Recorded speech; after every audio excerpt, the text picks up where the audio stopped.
Group 1 మీద ఇతర పరీక్షల మీద చర్చ జరుగుతున్నటువంటి నేపథ్యంలో ప్రభుత్వం ఏం చెప్పింది అంటే అసలు తెలంగాణ అకాడమీ ప్రామాణికమే కాదని చెప్పింది. వికీపీడియా ప్రామాణికం అని చెప్పింది. వికీపీడియా ఎంత ప్రామాణికమైతే అడుగుతున్నా. వికీపీడియాలో మీలాంటోళ్ళు నాలాంటోళ్ళు రాష్ట్ర వికీపీడియాలో మ్యాటర్ వస్తుంది. It is an open source, open platform. Anybody can go and write on Wikipedia. When that is the case, how can Wikipedia be the criteria for results, for evaluation? అంటే Telangana academy ప్రామాణికం కాదు, తెలుగు తల్లి ప్రామాణికం కాదు, తెలుగు ప్రామాణికం కాదు, ఇక పోతాంటే తెలంగాణ కూడా ప్రామాణికం కాదు అని ఈ ప్రభుత్వం ఏమైనా అంటదేమో అని చెప్పి ఈరోజు అందరూ భయపడుతున్నారు.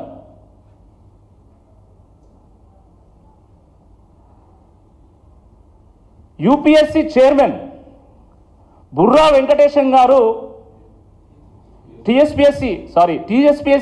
టీజీపీఎస్సీ చైర్మన్ బుర్రా వెంకటేశం గారు వారు చైర్మన్గా నియమితులు అయిన తర్వాత వారు నేరుగా వెళ్ళి యూపీఎస్సీ చైర్మన్ గారిని కలిశారు. యూపీఎస్సీ స్టాండర్డ్స్లో టీజీపీఎస్సీని తీర్చిదిద్దామని చెప్పారు. నిజంగా అందరం సంతోషపడ్డాం. ఎందుకంటే ఒక రాష్ట్ర పబ్లిక్ సర్వీస్ కమిషన్ అనేది ఎప్పుడు కూడా యూపీఎస్సీతో పోటీ పడాల. ఆ స్టాండర్డ్స్లో దాని యొక్క పరీక్షలను కానీ ఫలితాలను కానీ నిర్వహించగలగాల. కాబట్టి టీజీపీఎస్సీని కూడా యూపీఎస్సీ స్టాండర్డ్స్లో తీర్చిదిద్దుతారని చెప్పేసి అందరం కూడా సంతోషపడ్డాం. స్వయంగా వారు కూడా ఒక మేధావి, ఒక ప్రభుత్వ పాఠశాలలో తెలుగు మీడియంలో చదువుకొని ఐఏఎస్ అయ్యి ఎంతో గొప్ప పేరు తెచ్చుకున్నారు. కానీ దురదృష్టకరమైనటువంటి విషయం ఏంటంటే వారి నేతృత్వంలో ఈరోజు తెలుగు మీడియం విద్యార్థులకు ఇంత అన్యాయం జరుగుతున్నది. ఇంత అన్యాయం జరుగుతున్నదని అశోక్ నగర్లో, దిల్సుఖ్ నగర్లో, కూకట్పల్లిలో ఉన్నటువంటి ఈ గ్రూప్ 1 ఆస్పిరెంట్స్ అందరూ కూడా నెత్తి నోరు మొత్తుకున్నా కనీసం ప్రధాన పత్రికల్లో కానీ ప్రధాన టీవీ ఛానల్ కానీ ఎక్కడ కూడా దీని గురించి కనీసం వార్త లేదు. కేవలం తెలుగు గురించి కాదు ఈరోజు చర్చ. గ్రూప్ 1 పరీక్షా ఫలితాల్లో అనేక అవకతవకలు జరిగినాయి, ఎన్నో అనుమానాలు ఉన్నాయి.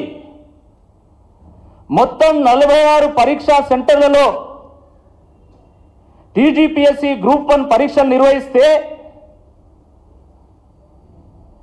కేవలం టాప్ 2 సెంటర్స్లోనే, కేవలం 2 సెంటర్లోనే 74 మంది ఈరోజు టాప్ 500లో ఉన్నారు. మొత్తం టాపర్లందరూ కూడా ఒక 10-15 సెంటర్లోనే ఉంటారు. మిగతా సెంటర్లో అసలు టాపరే లేరు. అది ఎట్లా సాధ్యమవుతుందని నేను అడుగుతున్నా. లక్షల మంది గ్రూప్ 1 కోసం వాళ్ళు అప్లికేషన్ పెట్టుకుంటే ప్రిలిమ్స్ ద్వారా 25,000 మందిని సెలెక్ట్ చేస్తే 20,000 మంది పరీక్ష రాసింది. అంటే వీళ్ళందరూ కూడా ఎంతో కొంత నాలెడ్జ్ ఉన్నటువంటి వాళ్ళు, టాలెంట్ ఉన్నటువంటి వాళ్ళే. ఎవరు పడితే వాళ్ళు రాయలేదు. ప్రిలిమ్స్లో క్వాలిఫై అయినటువంటి వాళ్ళు రాసిండ్రు. మరి రాసినప్పుడు అన్ని సెంటర్లలో యావరేజ్గా ఫలితం రావాలి, కానీ కేవలం 1-2 సెంటర్లు లేదా కొన్ని సెంటర్లో ఫలితం వచ్చుడైంది. కొన్ని సెంటర్లలో అయితే ఒక్కరు కూడా క్వాలిఫై కాదు, ఒక్కరు కూడా టాప్ 500లో లేరు. అది ఎట్లా సాధ్యమవుతుంది అని చెప్పి ఈ సందర్భంగా అడుగుతా ఉన్నాం. ఉదాహరణకి మీరు చూడండి, 18th సెంటర్లో 10% సక్సెస్ రేట్ ఉన్నది. 19th సెంటర్లో కూడా ఇంచుమించు అట్లనే ఉన్నది. 4th సెంటర్లో 0.2% సక్సెస్ రేట్ ఉంది. ఒక సెంటర్లో 10% సక్సెస్ రేట్ ఎట్లుంటుంది, ఇంకో సెంటర్లో 0.2, 0.3 ఎట్లుంటుంది? దీనికి ఏం సమాధానం చెప్తుంది టీజీపీఎస్సీ అని చెప్పి ఈ సందర్భంగా నేను ప్రశ్నిస్తా ఉన్నాను. కేవలం అదే కాదు, పక్క రూల్ నెంబర్లకు సేమ్ మార్కులు వచ్చినటువంటి కేసులు సుమారుగా 1300 ఉన్నాయి. దగ్గర దగ్గర వచ్చినటువంటి మార్కులు అయితే అనేకం ఉన్నాయి. ఉదాహరణకి రూల్ నెంబర్ 2, 4, 6, 8 ఉన్నాయి అనుకోండి.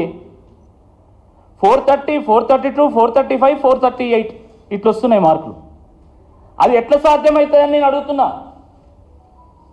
వీళ్ళందరూ కూడా గ్రూప్ 1 ఆస్పిరెంట్స్ అందరూ కూడా రాబోయేటువంటి రోజుల్లో కాబోయేటువంటి ఎంఆర్ఓలు, ఎంపీడీఓలు, డిప్యూటీ కలెక్టర్లు ఆ స్థాయి ఉన్నటువంటి వాళ్ళు కాబట్టి గత వారం రోజులుగా జిఆర్ఎల్ రిలీజ్ అయిన తర్వాత అద్భుతమైనటువంటి డేటా అనాలిసిస్ చేసి వాళ్ళు వాట్సాప్లలో పెట్టిండ్రు. అవి పెడుతుంటే ఫస్ట్ ర్యాంక్ వచ్చినటువంటి సెంటర్లో 106 మందికి 400+ వచ్చినాయి. రెండో ర్యాంక్ వచ్చినటువంటి సెంటర్లో 109 మందికి 400+ వచ్చినాయి. థర్డ్ ర్యాంక్ వచ్చినటువంటి వాళ్లకు అట్లనే సుమారుగా 69 మెంబర్స్కి 450+ వచ్చినాయి, 400+ వచ్చినాయి. కొన్ని సెంటర్లలో అసలు 450+ వచ్చిన వాళ్ళు ఒక్కరు కూడా లేరు.